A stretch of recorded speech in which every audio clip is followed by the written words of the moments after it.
In 1990, a South Tennessee-based group thought they could put together a pro wrestling show every Saturday morning that aired live. They couldn't. Live wrestling is back, and it's bad. Guys just spoiling it right from the top. Good evening, ladies and gentlemen, and welcome to Southeastern Championship Wrestling. Our host, JC, still isn't allowed to eat Thanksgiving at the big table. And I'll be with you for the next hour. He's already threatening us. New talent in from Huntsville, Alabama, Huntsville. The Midnight Riders. We come to the Southeastern area for one thing. For the stiff competition that we've heard of and the tag team title. Our contract for anybody, always open.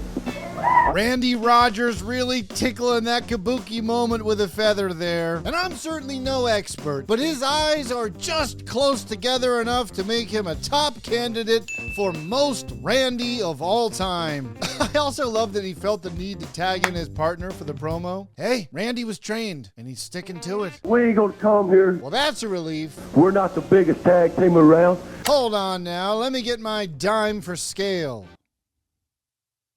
We are one of the toughest tag teams around. Hold on now, let me get my dime for scale. And when you step in that ring, you better have your boots laced. On account of there's no way these two could help you tie them. Velcro wrestling boots.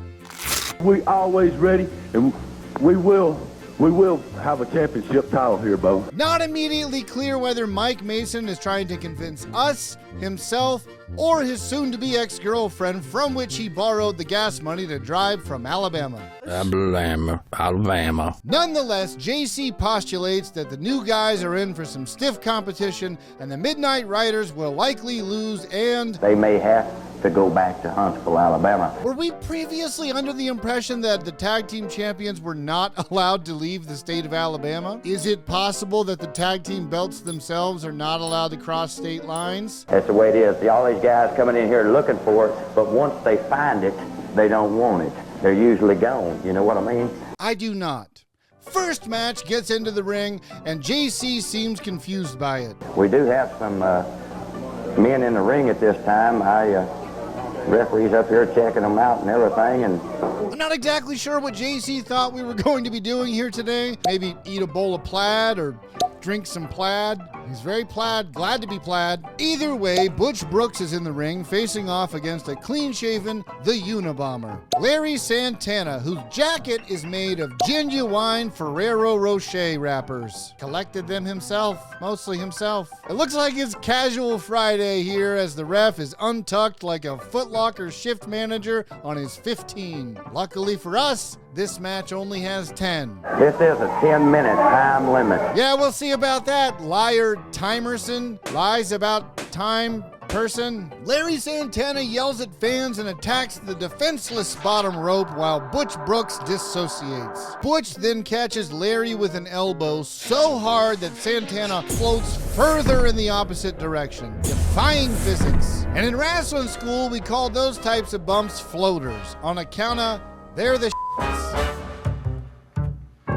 However, as usual, Larry Santana is just capable enough to make most of this match a complete waste of our time. But luckily for us, Butch Brooks doesn't know you have to grab the top one when you run the rope, so you're less likely to fall to your own paralysis. So there's at least some tension. Added bonus as Larry decides to stomp Brooks absolutely for real. And if Butch Brooks wasn't already cheating death running back and forth on those cables, Santana tries to deliver Butch Brooks to his great reward, the Heaven One. Butch takes a full-on booby slap and it hurts so much for real he can't even fake wrestling sell. And then we finally get confirmation on something I've been suspecting this entire match. We had the rough stomp, the hellacious clothesline that would normally be a wet wash rag, the fully extended legged boot to the neck, the aggressive titty smack, and now... a full-on, wide-open set of door knockers right to the side of Butch Brooks' face, which gives us much more than enough evidence to conclude that Larry Santana is stiffing the shit out of poor Butch Brooks. We know Butch is actually reeling because he falls less like a big-time wrestler and more like a real guy whose actual brain just bumped into its own skull while it was walking too fast down a hallway. Santana tells Brooks to fire up, just so he can rake the eyes and do a weird ear boot. And I'd chalk this tailbone crumbling backdrop up more to Butch Brooks' absolutely cluelessness about how to wrestle. But luckily for all of us, 3 minutes and 20 seconds into this 10-minute time limit, We got about 1 minute left in this match. you can set your watch by how much you can't set your watch by this show. Butch Brooks has no other choice but to attempt a flying sideways table, but Larry Santana decides to add just a little sprinkle of diarrhea to the concussion main course here at the CTE Diner. Does a quick wiener slide over for the win, beats up Brooks a little more, and leaves on account of now we all know he's a big, fake, tough, medium-sized fake wrestler strong boy. Let's see if we can put one of them in. Maybe there's two of them. And now in the ring at this time, at the table, I'm sorry, we have a rugged Richie Dye. The reverse cowboy himself doesn't say much, but this does look like the most unusual hostage proof of life video I've ever seen. And I'm gonna kick it again, so you can take it to the bank, and you can bank on it, baby.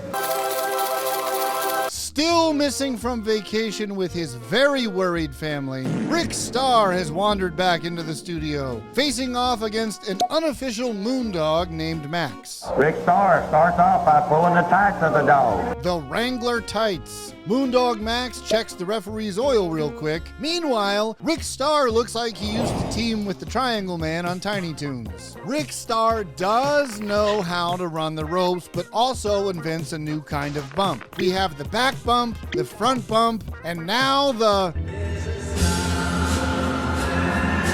Rick Starr then starts, but still looks at least a little afraid. And everyone quickly runs out of ideas. Okay. But I'm mostly concerned with how saggy Rick Starr's huggies look. Max tries to work his way out of a headlock, but pops a hernia. Anywhere, anytime you want. Max gets a little extra torque on the armbar by thrusting his lipstick into it. We then discover that Rick Starr unfortunately only got half of all he wanted for Christmas. Starr wildly misses a punch just to balance out Larry Santana. And here's something I've never seen before. Rick Starr backs Moondog Max up against the ropes, but the referee then steps in front of Starr and gives Max a backdrop. No one knows how to react, so the ref just leaves. The match just continues like nothing happened as the adults in the audience are confused and the children in the audience finally realize their cousin might have been right about this wrestling bullshit. Absolutely and completely out of gas, Starr just sits down while Dog does things. Destroys his shoulder on the turnbuckle. I think that's what he calls the dog burying a bone. No, it isn't, JC. He buried the bone right in Rick Starr that time. Comparatively, that might actually be at least entertaining. It's 4 minutes and 22 seconds into this 10-minute time limit, and you know what that means. We got about 1 minute left in this match. Which is great for Rick Starr because he has nothing left. He hits the ropes with arms wide open, 6 feet from the edge, and he's thinking, what if? Dog sets up for what could actually more realistically be called dog burying a bone, and gets extra safe leverage by digging his fingernails into Rick Starr's gut, also known as the Cheeseburger Funhouse. Dog then hits the number 17. The spread eagle. Down, holds him. Dog got him down. We got him for a count. 1, 2, and 3. Yes, yes, it is true. In case you didn't know, in Southeastern Championship Wrestling, the front of a wrestler's forehead can count as both of their shoulders if the complete and total rest of their body is up in the air. Consider that bone buried.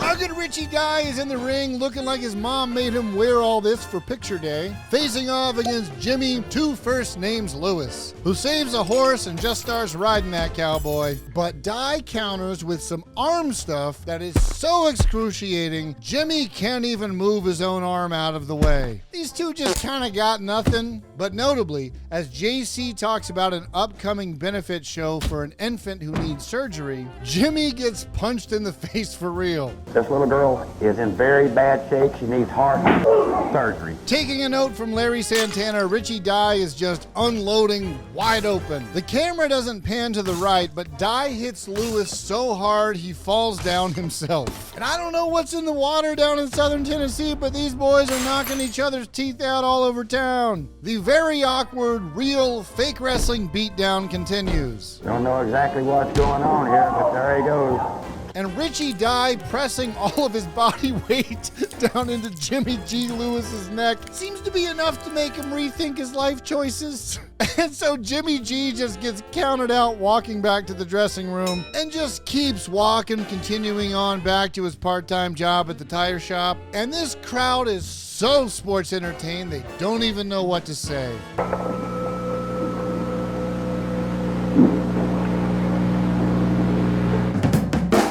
Things go from worse to worser as heavyweight champion Masked Superstar is out here with his sister-in-law and explains why he wants Uptown Rocker's TV title. I just noticed that she has two hands and she can carry two belts instead of one. Someone then wanders in. And Moondog. Oh, yeah. Superstar mentions they're teaching dogs some new tricks. You might even see one of these days come here in a tuxedo. A tuxedo? What's next? Dogs playing people games? Max then won't stop repeating his favorite soda. Guess what I've been wanting to do? Crush. The whole time. He's one big fin here. I'm going to put him out once and for all. Crush. We have a new debut, and JC is freaked out. We got one guy. I don't know. This guy, it's really, I just haven't figured him out yet. But it's Chief Little Lynn against the much more mysterious The Shadow, who, as you'll notice, is wearing all white. Little Lynn puts the match in 2X and slaps some shine on The Shadow, but Chief Little Lynn ends up on the outside, and the effing dog is back out here because he heard that the White Shadow didn't want to continue the whole stiff the rookie trend we have happening here, and then uses the most unconventional tactic to force Little Lynn into a pile driver against his will. As Little Lynn cannot be bothered with concrete pile drivers, gets to the top rope the dumb way, and is about to get the win, but Dog interferes directly in front of the referee, and the match just continues. The same referee who earlier gave Moondog Max a backdrop. So I don't know what the With the referee distracted, Moondog Max is finally brave enough to make his move and plants one right on Little Lynn's kisser. He goes, the dog knocks him loose finally. The dog knocked him loose that time. I got to admit, the dog did knock him loose that time. At this point, it's hard to tell if the dog knocked him loose or not at all. And just when I think we're not gonna get saved by our fake 10-minute time limit, Moondog Max just gets in the ring and ruins the match. They beat down poor Little Lynn until Uptown Rocker comes out, and there's at least one guy in the building who's happy. Unaliver Kyle is out with a new t-shirt that's either his face or Ted Kaczynski. Got a whole theme going here. You know, my assassin, he's going to be out for a week or two here. I've got the genius. Kabuki!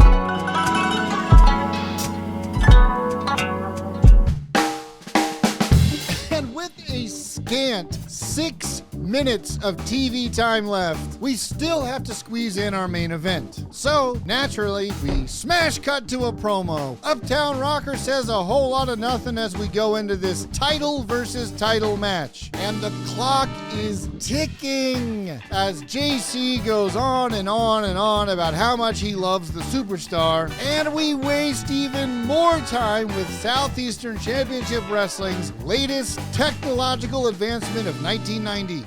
And I hear some music. That's right. Uptown Rocker is already currently in the ring, so they play about 11 seconds of New Kids on the Block's The Right Stuff and cut it out hard. All right. And with just 4 minutes of TV time left, we suffer in silence as someone struggles to change the cassette tape in the production room. Well worth the wasted airtime as Superstar comes out to Welcome to the Jungle, because of course he does. Now, ladies and gentlemen, But it turns out it is well worth it because we get our very first ever look at just the whole setup we got here. But it is brief as the camera person apparently falls down, but we get it right back. A feast for weary eyes. We of course have Superstar in his aluminum foil jacket, along with his manager slash landlord Baby Doll, this hollow core studio apartment closet door. And we have to mention our head of security, who got this job via work release, a fake tree borrowed from the waiting room of the free clinic, and a couple of piles of lightly used wood paneling and plexiglass window pane leaned up against the wall. Beautiful camera sweep left. We got an extra tripod because you can never be too prepared. And finally, a spectacular look at this former carpet warehouse. Sports fan, we're home. This one will be conducted under television time remaining. just about 2 minutes, which is more than enough time for Superstar to embody the lyrics of his favorite song. It's worse here every day. Realizing the urgency of the moment, these two stall like they're starting out a 60-minute draw. Superstar even stands on the outside like he's watching guys repave his driveway, and he can't wait to tell them how he'd do it different. And we've actually burned through half of our 2 minutes left, which does indeed mean that there's 1 minute left. We don't have about 15 seconds remaining, but we will show you the conclusion of this match next Saturday. And with promises to show the finish of the match next week, the show goes off the air. And sports fan, I was fully prepared to tell you that there's no way they're going to actually show that next week. We've just been lied to too much. But they did. They air basically the whole match because it did kind of go off air before it started. Can you guess what we get? I bet you can. Arm stuff. Hours and hours and hours and hours of arm stuff. Several days later, we find these two loving each other by the ropes. Hey, push the button to the midsection that time. Superstar uses all parts of the body.